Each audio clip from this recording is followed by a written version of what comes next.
politically, not culturally, symbolically, and all of that.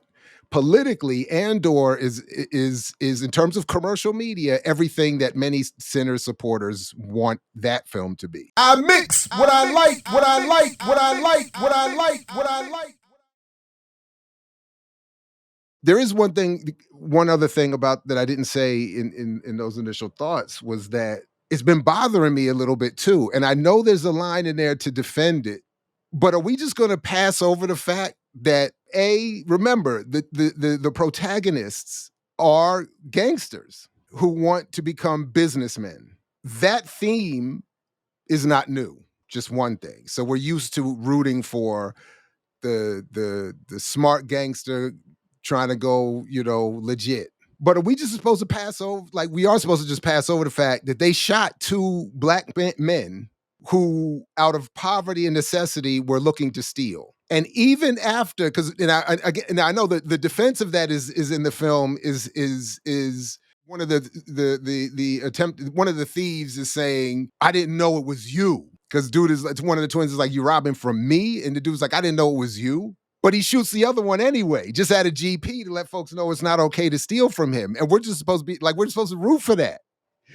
That's how slick I think this, all jokes aside, the beds and black capitalist stuff is. So I thought that was, and then I know people, a couple people did not like, a couple people I actually very much respect, did not agree with my criticism of the black capitalist stance. But I did get sent and notice this. Sinners Ryan Coogler said FUBU, for us, by us, and Hollywood jumped. Ryan Coogler said FUBU and Hollywood jumped. The legacy of Sinners won't only be found in the film itself, but in how it was made and kept. There was a time when black creatives could simply be grateful for the opportunity to make something, but that wasn't true freedom. True freedom, something that won't be forgotten, is to make it, own it, and build a legacy from it, not just for oneself, but for people but the people, like blues. It's a movement. And I'm sorry. I think this, and again, this is not to condemn anyone really, but it's just to say we're again being invited that to find our universal hope in the scattered success of this one really rare, in terms of opportunity and maybe talent, filmmaker, not just for himself. So his ownership of his film, congratulations. In 25 years, apparently he gets to keep it. But we're supposed to find our collective joy in that. So far, Sinners has grossed $122.5 million in North America, $161.6 million globally against $90 million production budget. By the way, who gets the majority of that money? Even with Coogler the ownership reverting to him in 25 years, who's getting the majority of that money? Glowing reviews and audience enthusiasm seem likely to keep turbocharging the film at the domestic box office even as the summer movie season kicks off. Over the weekend, director Ryan Coogler and star Michael B. Jordan's vampire thriller stayed strong as several new movies landed on the big screen. Yeah. This one is for us, by us, and oftentimes in Hollywood, because this is truly FUBU. Yeah. This one is for us, by us. If the Sinners movie did great, wait until FUBU, for us, by us series film.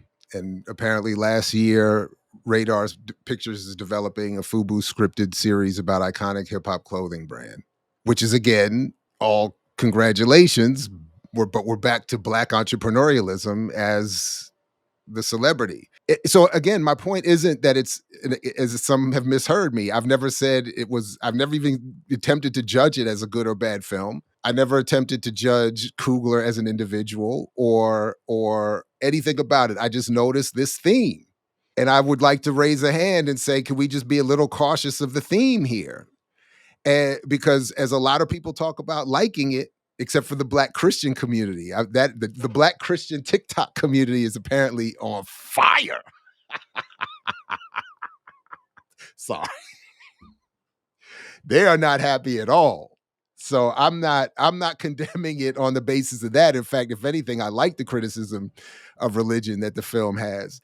But all I'm simply saying is, can we just notice a couple of the themes and maybe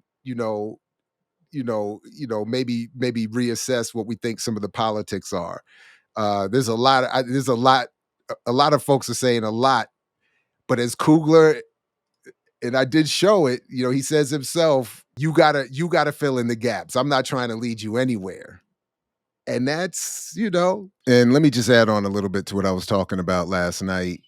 This is the full story that I was referencing there, and it actually says more that I think makes the point that I'm trying to get to here in a story uh, by Richard Newby for The Hollywood Reporter, Sinners, Coogler, and Questions of Ownership. There was a time when Black creatives could simply be grateful for the opportunity to make something, but that wasn't true freedom. True freedom is to make it, own it, and build a legacy from it, writes The Hollywood Reporter contributor Richard Newby. So again, part of what I'm arguing here is that this underlying theme that runs throughout this film is being promoted and used as part of the promotion for the film.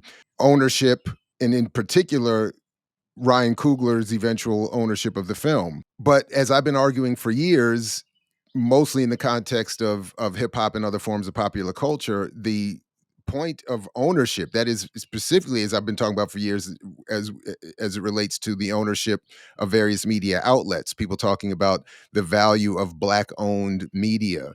If the ownership, what people fail to realize, what is often missed in these discussions about ownership in media in this society, is that ownership is again subservient to the role of advertising and investment, and in some cases, the whims and will and interests of white affluent consumers. So Coogler can end up owning the film, that's fine, but that does not mean he will have the ability to greenlight films, to platform films, to invest and develop and produce and create films. And it does not mean that the films he creates will not still be beholden to having to appease a largely white affluent audience for quote unquote success. But again, the Black capitalist mythology encourages that scattered success breeds universal hope. So we are again supposed to invest ourselves in, as a collective, in the individual ownership of one film by one Black man. And as it's being described even here, this is part of building a legacy, is the claim at least. So as it's saying here, this is more than just a great movie, a vampire movie. It's a feat in and of itself. Coogler reckons with our very notion of freedom and ownership through the lens of horror, music, storytelling, religion, and through his own place as a filmmaker within the studio system. See, again, so I'm saying this is an effort to equate what we see in the film with what's happening in real life. So when people tell me by recognizing this that I'm missing the point, I again just disagree. There's a larger meta narrative happening within the context of Sinners as well. Ryan Coogler's deal with Warner Brothers, in which he retains the rights to the film in 25 years, has been the source of much conversation opening weekend, with some insiders calling it dangerous or a potential death knell for studios. And even more insidious was the New York Times box office coverage of the movie, which stated Mr. Coogler will then own it despite not paying for it. The suggestion that Coogler should not own what he creates, but furthermore is somehow stealing it, is a gross miscalculation, which also ignores that Coogler's production company, Proximity Media, did invest money into the film.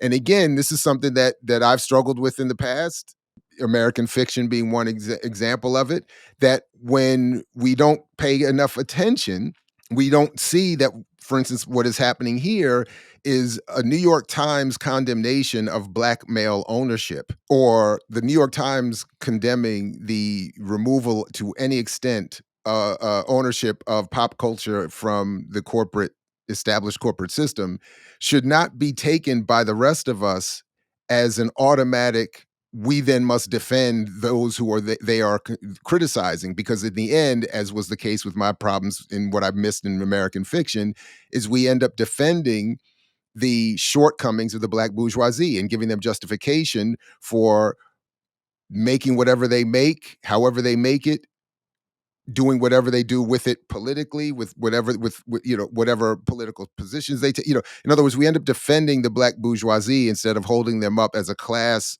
or uh, uh, uh, a position within this societal structure that should itself be criticized. And then we just allow for this sort of empty and uncritical praise of almost anything that they do. I don't see how anyone with any understanding of what they just witnessed can walk away from Sinners thinking that corporations should be able to lay claim to something they did not create in perpetuity. Of course not. That's never the argument. It's not that the real point would be that corporations, as legal structures allowing for the largely anonymous organization of white supremacist capitalist colonial rule should not own and have this much ability to manage and manipulate and construct a popular culture and a public opinion fully. But the idea that, as in the next paragraph, that freedom and ownership are equated, this starts to feel again like when Edward Bernays and them back in the day created this false the false connection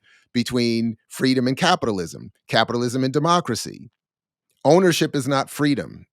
The idea, unless we're talking about a collective ownership of the wealth, a democratic ownership of the wealth, but that's not what's described here. Freedom and ownership, these are the core tenets of America, arguably the core tenets of human nature. I don't agree with that. We desire to be free of certain restrictions that inhibit our way of life. A couple lines later, freedom is frequently exhibited by what and obscenely who we own. And again, so the point here is to give justification for, almost in the way we would be asked to justify somehow the ownership of another African by an African. That Coogler is now being said to have led not only himself but the rest of us to a new stage of freedom because he has worked out a deal where he retains ownership of a film after 25 years. With stolen mob money, Smoke and to the point I was making last night, with stolen mob money, Smoke and Stack come back to the Delta to set up a juke joint in an old sawmill that they purchase unknowingly from the Grand Wizard of the KKK, who plans to use the juke joint as a slaughterhouse for its occupants before the night takes a different turn. For us, by us, Stack says, a meta reference to Damon John's apparel line, FUBU, one of the most successful black businesses in history that eventually grew too big until its original significance was consumed by other partners and collaborators. And again, the story of capitalism and black capitalism and business. FUBU didn't do one thing to help the collective advance in terms of material conditions, political power, et cetera, and so forth. And then the company doesn't even retain. It doesn't create the generational wealth in perpetuity because it grew too big in its original significance. It was consumed by other partners and collaborators. But as we were talking last night, as progressive as major studios often like to seem, many of the same games that were played in 1932 are played now. Coogler said FUBU when Hollywood jumped. The legacy of Sinners won't be found in the film itself, but in how it was made and kept. Here is an allusion to the foundational concept again, and the goal of having this relate in some, I think, one reason why I think the reverse hashtag community and others like the film so much is that there is this somewhat subtle subtext of this is all connected to an ongoing reparations struggle. But in the end, Black Americans may still be searching for freedom that was promised, but what we built, what we created, the music, the stories, the culture, the monuments, are still owned by and shared among us. I do not agree with this at all. The music, the stories, the culture, and the monuments are literally all owned by white corporations with, to some maybe certain extent, some of those riches trickling down to a handful of entertainers and so-called moguls in music and entertainment. But this is not something that is collectively owned and shared among us. But not to assuage anxieties born of gatekeepers and foolishness, the big takeaway from Sinners for those concerned audiences is that Black Americans don't own you. We don't want to. We've got our own culture, stories, and music, but we've got your ears, which means we've got your minds and attention. And with that, you know that so much of what you claim to own was created by others. You can't escape that kind of Black power. This is again sort of my, my point. The equation here of Black capitalism to Black power, this idea that this is somehow bothering white owners. This is again why the film depicts it. No white ruling elites suffer in Sinners or will be made to suffer because of Sinners. The only people who get shot up are the Klan and poor whites, colonized Irish, and that's it. So what this concluding paragraph says speaks largely to my point and to what I think is happening here. The ruling white elite, Warner Brothers represented in some case by Warner Brothers, does not mind if this film comes out. It does not mind eventually if it's even owned by its creator, because they don't want to escape this kind of black power. This is exactly the kind of black power that the white ruling class has been wanting to create, one that is tied inextricably to ownership, with false notions of ownership as freedom, with false notions as entrepreneurialism as freedom, and with this false notion that even without material conditions changing, even without actual political power, that black people should feel comforted in knowing that some whites are upset by a black man owning a film, or that a film made by a black man is doing so well, which of course requires white affluent audiences to support it. So that's why I think it's important we keep paying attention to this black capitalist narrative and its encouragement that, again, we see the scattered success of Ryan Coogler as our universal hope in this system. I mix what I like, what I like, what I like, what I like, what I like.